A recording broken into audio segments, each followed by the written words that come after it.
Watch the first 8 parts in the right order before continuing watching this part. Thank you very much. In this video, I want to talk about females as emulators. What is an emulator? An emulator in computer science is a software that enables a foreign software to operate. For example, if you have an Android phone or an iPhone, but you want to use it on your Windows desktop, the Android operating system as well as the Apple operating system, they're both not compatible with the Windows operating system. So what you do is you install an emulator, then you plug your phone to the USB cable on your desktop or on your laptop, and then through the emulator you can use your mobile phone on your computer. That's an emulator. Now, in social sciences, an emulator is someone that mirrors someone else. For example, let's say I own a big mansion in Spain somewhere. I don't, but let's say I own a big mansion. And some guy called Bob from Britain sees that on Facebook. And soon I hear that he plans to construct a house in Britain. But when I look at the house, that house looks quite similar to the house I have in Spain. It has a Spanish design. Even though it's not that expensive, neither that big, but it's like a mini version of the mansion I have in Spain. What's going on? Bob emulated me. Or better said, he emulated what I had. Emulation, as well as imitation, are human traits. There's nothing wrong with imitating someone else. That's how you learn. That's how you learn your native language. That's how you learn how to connect with other people. So imitation or mimesis is human. There's nothing wrong with it. And emulation is different from imitation, because in imitation you literally take over what someone else is doing, and in emulation you are inspired by what someone else did, but you are reconstructing it in your context. So imitation would be that I wear blue jeans and suddenly all the other dudes around wear blue jeans just like me, of the same brand. That's imitation. Emulation is when I wear a blue jeans and then I see that some of them wear the same brand of jeans but in a different color. They were inspired by what I did, but they didn't do exactly what I did. They emulated me. Now, women are emulators. When they receive male attention, which is male energy, they emulate it to fit it in their context. And that's how women ought to be. They shouldn't receive unlimited flow of male attention without filtering it. Now look, if she is surrounded by a network of healthy males, she won't have to filter, because any negative male energy would have to pass through that network of healthy men first. But in this world, women often to filter the male energy they receive. Not all male energy is sexual, okay? But that should be obvious by now. Look, one more thing. When it comes to sexuality, women don't have the power. And some will be upset by me saying this. I don't care, I need to say it. Human sexuality is male energy, male fierceness in action.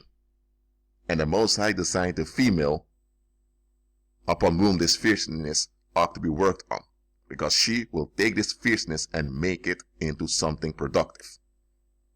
Okay? That's human sexuality. Human sexuality is male fierceness in action, and the woman takes this fierceness and makes it into something productive and livable to the environment. That's what human sexuality is. That's why homosexuality will never work, because there is no container, no transmitter for the male fierceness. Okay? So the power of sex is male. A female can only parade herself and solicit for male fierceness. Women solicit for male attention anyway. They do that by nature. But they also solicit for male fierceness or sexual attention. Now, the man has the power of sex. The female does not. Because it's the man that decides who is worthy of his fierceness and who isn't. It doesn't matter how short a woman's skirt is. It doesn't matter how much makeup she puts on. It doesn't matter how sensual she talks and walks or how seductive she is. If a man does not feel safe around her, she's gone. At least that's how it works with males who are healthy. You have males who are predators. And they would love to chase a woman that claims to have the power of sex, which is an abomination because women don't have it. Males do. Why am I mentioning this? It is because when you perpetrate this hoax that females have the power of sex instead of males, first of all, it's denying creation, it's denying Genesis, it's denying Christ's design. So that's dangerous. You are also mocking God's design. It's a slap in his face. And besides all of that, when you have men growing up thinking that women have the power of sex, you are robbing them of their masculinity. You are telling them that they're not a man unless a woman validates them. So you're training men to become narcissists and sociopaths. That's what you're doing. Because those men will feel frustrated. They will become sexually frustrated even though they can't be sexually frustrated by nature. Let me say this right away. Sexual frustration is not human. It's not in our design. Especially not for men. When a man is sexually frustrated, that is just mental frustration that works out in his sexuality. Okay? Because sexual frustration itself is not human. It's paranormal. So if you tell a man that he's not a man unless he has the validation of a woman, you're actually telling him, get a woman or you are a pussy. That's really what you're telling him. Now what happens then? Women become arrogant thinking they have the right to control men because they have the power of sex. And what happens then is that you breed resentment in the male population because they feel robbed. And indeed they have been robbed from operating in their masculinity. And what happens then is that instead of being a cover for the female slave community, you will have men becoming predators to take back their manhood, which was never taken away from them. They were only hindered or blocked from operating in their manhood. So this is going to backfire in sexual violence against women. And this will also breed pedophilia. So women don't have the power of sex. Men do. Okay? I need to say that because many people become upset when sexual violence occurs against women, because often sexual violence against men, people just tolerate it as if the men have no value. That's the way it goes in this world at the moment.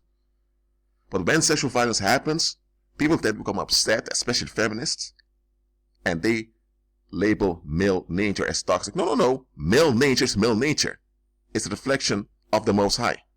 What happens is that this society of the Western world, I would say the Western world, forbids men to operate in their natural design.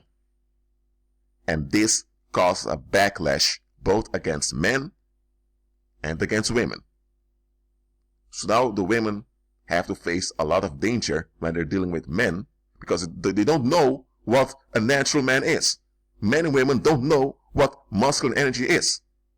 They don't. There are a lot of women involved into the occult, talk about auras and energy fields, but they don't know what they're talking about. They don't. They can't even identify healthy male energy. Why can't they identify healthy male energy? Because then they need to acknowledge that it's the man that has the power of sex, not them. So they are clinging onto a masculine trait they don't have. They can't have masculine traits because they're women. But based on this hoax that they have a masculine trait, they are viewing men. And a lot of the men perceive the women as superior when it comes to energy fields, while the opposite is true. This androgynous hoax is dangerous to women. It is. And it harms the human population in ways you don't imagine.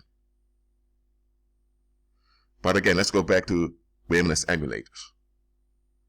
A woman that emulates other women is not envious nor jealous. She is participating in her feminine nature. Why? As I mentioned before, feminine energy stabilizes male emissions. Because male energy is intense, it's fierce, and if you only have male energy around, it will become toxic, it will become heavy, and it will become self-destructive. So, females stabilize male emissions, because females are transmitters. Okay? That's their power.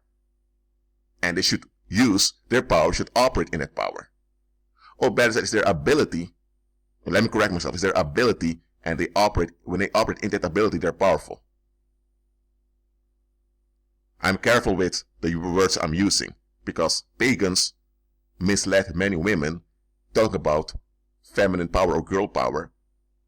But those women that receive these false teachings, they don't know what real power is, because they can't even identify male energy. But okay. So, a female emulates. That's a good thing. When is emulation turning into covetousness, envy, and jealousy? Or better said, when is emulation becoming toxic? Now, covetousness relates to possessions. Whether house, car, makeup, whatever. If a woman begins to identify too much with possessions, she's coveting. When a woman wants to control others around her, she's jealous. And this jealousy eventually works out in envy, because you can't have control as a human being, especially not as a woman. You can have influence, you can be powerful in your femininity, but you can't have control. Okay? Not even men are supposed to seek control. So, covetousness, jealousy, and envy comes when a woman does not operate in her femininity. And a lot of women are covetous. A lot of women covet what other women have, instead of emulating other women. Yes, they covet. And this covetousness eventually causes jealousy. And by the way, jealousy is not a natural human state of being. Jealousy is out of order. Jealousy is you playing God. You wanting to hold on to what you shouldn't hold on to. And jealousy and envy are two sides of the same coin. It's invidia, as they say it in Latin. It's distress with your natural state. Invidia is you being resentful about your natural state. That's what invidia is. And one side of invidia is jealousy, the other side is envy. Covetousness is you being stuck in a fantasy. And you can be tricked out of the fantasy anytime. But invidia goes much deeper. So, when a woman does not operate in a feminine nature, as transmitter, as an emulator, she'll operate in invidia. And the spirit of jealousy, or spirit of envy, whatever you want to call those demons, they will attach themselves to that woman. And combine this with pagan teachings of quote-unquote girl power, you have the perfect disaster.